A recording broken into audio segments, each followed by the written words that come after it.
Assalamualaikum warahmatullahi wabarakatuh. Yang saya bacakan ini adalah materi semester 5, masalah idah. Kapan idah itu ada? Nah, idah itu ada bila mana sudah terjadi perceraian. Perceraian itu bisa dua macam. Bisa perceraian sama hidup, yaitu mengadakan pengaduan ke pengadilan agama,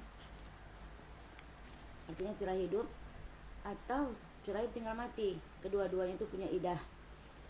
Idah itu apa? Idah itu masa menunggu 3 bulan 10 hari kalau dia perceraian itu terjadinya perceraian hidup, atau barangkali perceraian itu terjadinya karena salah satu di antara suami atau istri meninggal. Nah, itu masa idahnya 4 bulan 10 hari. Baik, sekarang kita bahas tentang pengertian idah. Iddah ya, iddah itu apa? Masa menunggu, tenggang waktu pada saat sesudah jatuh talak. Nah, dalam waktu mana si suami boleh merujuk kembali. Rujuk itu artinya kembali. Sebelum 3 bulan dia boleh kembali kepada istrinya. Sudah kesepakatan, tidak perlu lagi mengucapkan ijab kabul karena masih dalam masa idah. Sehingga pada masa idah ini si istri belum boleh melangsungkan pernikahan dengan laki-laki lain. Jadi masa menunggu itu artinya apa? Yang 3 bulan 10 hari tadi, baik dia tinggal suami karena meninggal atau barangkali perkiraan hidup, menunggu sampai habis masa idahnya bila mana pertemuan jodoh berikutnya ada untuk nikah dengan laki-laki lain. Itu kalau sudah masa idah, tapi masa menunggu tidak boleh. Baru sebulan suami yang meninggal udah nikah lagi nggak boleh, atau baru 2 bulan sudah perceraian nikah lagi tidak boleh. Tunggu dulu, itulah namanya masa menunggu, yaitu masa idah. Nah, tujuan ataupun kegunaan masa idah itu apa? Yaitu untuk memberi kesempatan berpikir kira-kira bisa balik lagi apa tidak, ya kan? Nah, kalau orang sudah dalam kondisi emosi mengambil suatu keputusan itu tidak jernih, hasilnya pun tidak baik. Makanya dikasih waktu menunggu 3 bulan untuk supaya pikirannya jernih kembali. Nah, setelah mereka menghadapi keadaan rumah tangga yang panas, ya, yang demikian keruhnya sehingga mengakibatkan perkawinan itu bisa putus. Nah, kalau pikiran mereka sudah lebih terang, lebih jernih, lebih tenang, diharapkan suami bolehlah atau kembalilah atau rujuklah kembali pada istrinya. Begitu juga si istri diharapkan jangan menolak bila mana si suami untuk ingin kembali lagi, untuk rujuk kembali, kan gitu.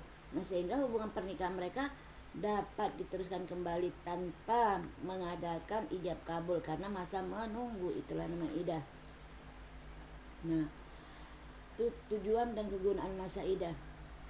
Yang kedua atau B, dalam perceraian karena ditinggal mati suami, idah ini diadakan untuk menunjukkan rasa berkabung, rasa bersedih atas kematian suami. Yang ketiga, untuk mengetahui apakah dalam masa idah yang berkisar antara 3 atau 4 bulan si istri dalam keadaan mengandung tidak, kan begitu. Hal ini penting sekali untuk ketegasan dan kepastian hukum mengenai ayah si anak yang dikandungkan tadi seandainya dalam kandungan ada si janin. Jadi supaya jelas ayahnya siapa. Jadi kalau idah perceraian atau tinggal mati, biasanya kalau ibu-ibu tadi dalam keadaan hamil, selama hamil sampai anaknya lahir itu masa idahnya. Beda dengan tinggal suami ya. Nah, itu dia. Kita bahas tentang macam-macam idah. Dilihat dari sebab terjadinya perceraian ya.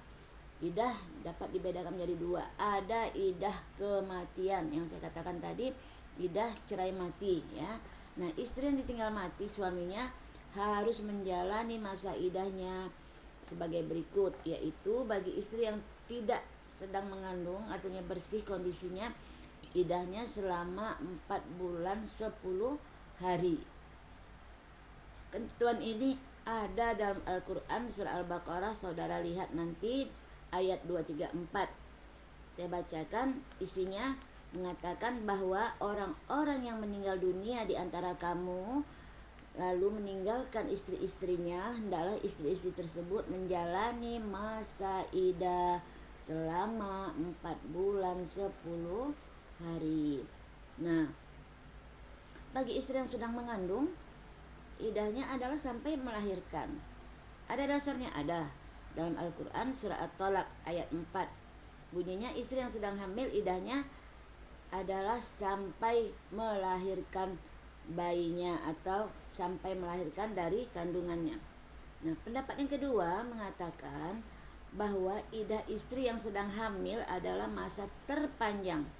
Mana tahu kalau dia mungkin baru 1 bulan, ya ke depannya 8 bulan. Karena kan hamil itu sampai lahir anaknya umurnya 9 bulan. Atau barangkali bisa pendek, artinya apa?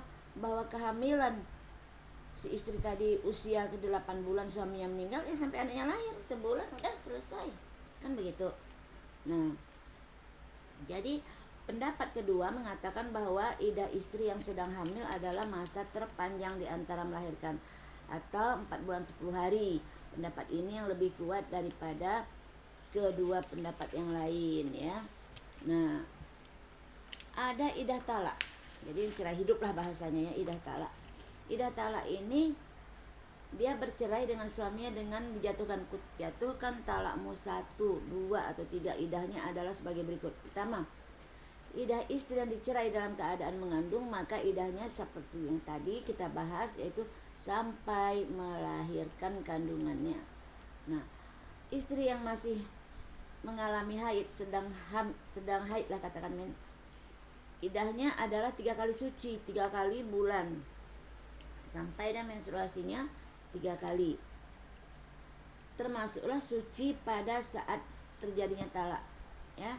Nah, asal sebelumnya tidak dilakukan hubungan suami istri sesuai dengan ketentuan. Jadi kalau masa idah ini tadi, walaupun mereka hukumnya masih ada status suami istri, tapi mereka tidak boleh mengadakan hubungan badan. Istri yang tidak pernah atau tidak dapat lagi mengalami haid, idahnya adalah 3 bulan. Walaupun dia sudah tidak haid lagi, tapi tetap hukum itu berlaku ya. Ketentuan ini ada dalam Al-Quran surah At-Tolak ayat 4. Nah, bagi istri yang belum pernah dikumpulin kemudian ditalak, artinya mereka nikah tapi belum pernah berhubungan, bersetubuh, kemudian ditalak, maka menurut ketentuan Al-Quran surat Al-A'raf ayat 19, istri tersebut tidak perlu menjalin idah karena mereka belum secara lahiriah, secara hukum memang betul mereka suami istri, tapi secara batiniah mereka belum pernah mengadakan hubungan. Jadi kalau terjadi perceraian dia tidak menunggu idah. Nah, itu hukumnya ya. Nah, apabila pada waktu akad nikah belum ditentukan berapa jumlah mas kawin yang akan diberikan, kan ada tuh mahar ya. Nah, maka suami yang mentalak tadi wajib memberikan sejumlah harta kepada istrinya yang ditalak sebelum dicampuri, walaupun belum digaulinya, walaupun belum disetubuhinya. Dia harus membayar maharnya. Nah, yang terakhir, perceraian dengan jalan pasah. Tahu pasah? Berlaku juga ketentuan idah karena talak. Nah, sekarang kewajiban dan hak istri dalam masa idah. Apa kewajibannya selama masa menunggu yang 3 bulan tadi? Kewajiban istri dalam masa idah adalah harus bertempat tinggal di rumah yang ditentukan oleh suami untuk didiami sampai masa idahnya habis. Jadi jangan satu rumah, udah jatuh talaknya masih satu rumah juga, itu nggak boleh. Jadi namanya masa menunggu 3 bulan. Jadi ya titipkan sama mertua atau titipkan sama kakak atau sewakan rumah, kan seperti itu. Nah, selama waktu idah istri dilarang atau diusir atau dikeluarkan dari rumah. Begitu juga. Jadi kalau aku talak, dengan adanya talak ini maka sekarang juga aku keluar. Itu kalimat itu nggak boleh ya.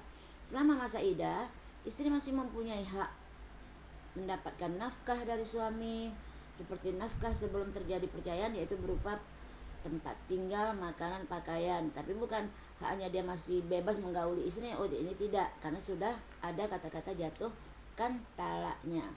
Lalu bagi istri yang meninggalkan rumah yang telah ditetapkan tanpa alasan-alasan yang bisa dipertanggungjawabkan, ia dianggap nusus. Ada salah satu nusus. Nusus itu adalah namanya apa? Melawan suami, membangkang suami, itu namanya nusus. Jadi istri yang sudah nusus tidak boleh lagi menerima nafkah. Kalau dia melawan suami, udah aku pergi aja bang dari sini, udah nggak usah dibelanjain. Nah, itu namanya nusyuz ya, istri yang melawan ya. Artinya haknya, nafkahnya, idahnya sudah menjadi gugur. Bagaimana nafkah setelah habis idah?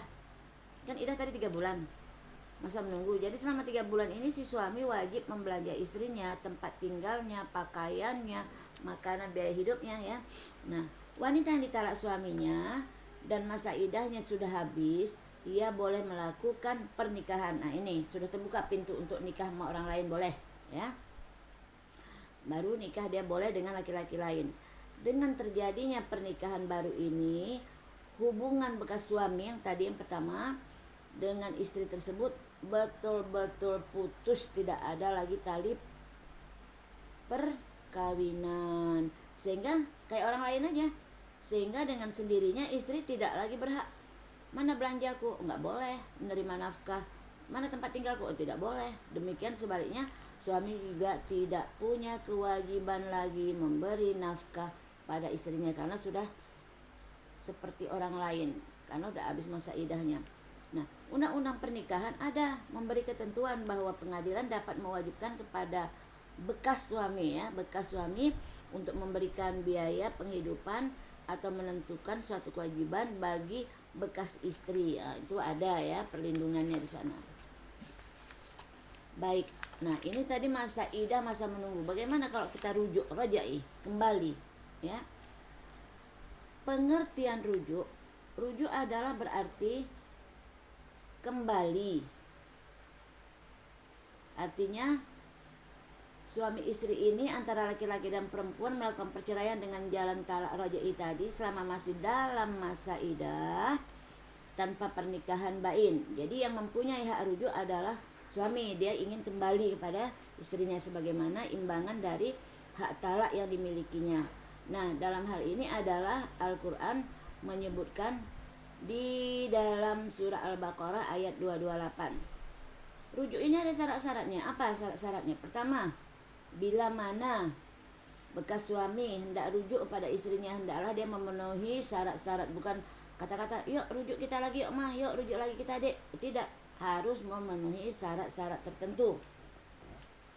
Syaratnya yang pertama, bekas istri yang ditalak tadi sudah pernah dicampurin, sehingga perceraian yang terjadi di mana istri belum pernah dicampuri oleh suami, jadi betul-betul nggak pernah disenggol suaminya walaupun mereka sudah 3 bulan berpisah, tidak memberikan hak rujuk pada suami.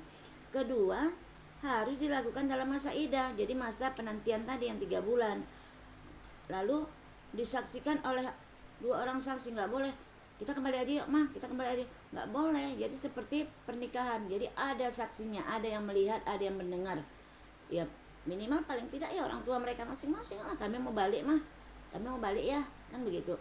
Jadi harus disaksikan oleh 2 orang saksi. Ingat, syarat-syarat saksi itu apa? Nggak boleh perempuan, nggak boleh banci, nggak boleh anak-anak, tapi harus betul-betul orang yang berakal.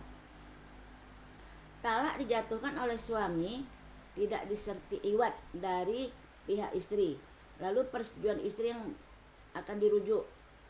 Jadi istri tidak ada paksaan, ayo kita balik. Nah, istri memang udah setuju, artinya persetujuan yang akan dirujuk. Lalu yang terakhir tentu cara pelaksanaan rujuk, baik-baik ngomong, kan begitu. Nah, jadi cara pelaksanaan rujuk ada 2 pendapat. Pertama, bisa rujuk dengan kata-kata, dengan perkataan. Misalnya bekas suami berkata kepada bekas istrinya, saya mau rujuk kembali kepadamu hai istriku, itu kan kata-kata. Nah, boleh dengan diucapkannya sirat namanya nih ya, kata-kata ini tadi sirat rujuk, maka rujuk itu telah dianggap terjadi. Tapi dengan syarat di atas tadi ada saksinya ya. Nah, sirat rujuk yang digantungkan pada syarat yang belum terjadi digantungkan pada masa akan datang, dianggap tidak sah. Nah, yang kedua tadi kan pakai kata-kata, yang kedua ini pakai perbuatan. Artinya apa? Ialah apabila suami mencampuri istrinya kembali walaupun tidak dengan perkataan, tentu dianggap sah dan rujuknya telah terjadi. Jadi mereka diam-diam, nah, ma saya kangen ma, balik lagi mereka, bergaul hubungan suami istri itu adalah dengan perbuatan. Tapi sebaiknya harus sesudah kejadian itu tadi mereka harus mengatakan pada keluarganya yang terdekat, mengatakan bahwa mereka sudah rujuk kembali. Nah, itulah saya kira tentang masalah rujuk ya, dan idah masa tunggu. Rujuk boleh dilakukan pada masa menanti yang 3 bulan tadi. Nah, rujuk tadi boleh dengan perkataan, kata-kata, boleh dengan perbuatan.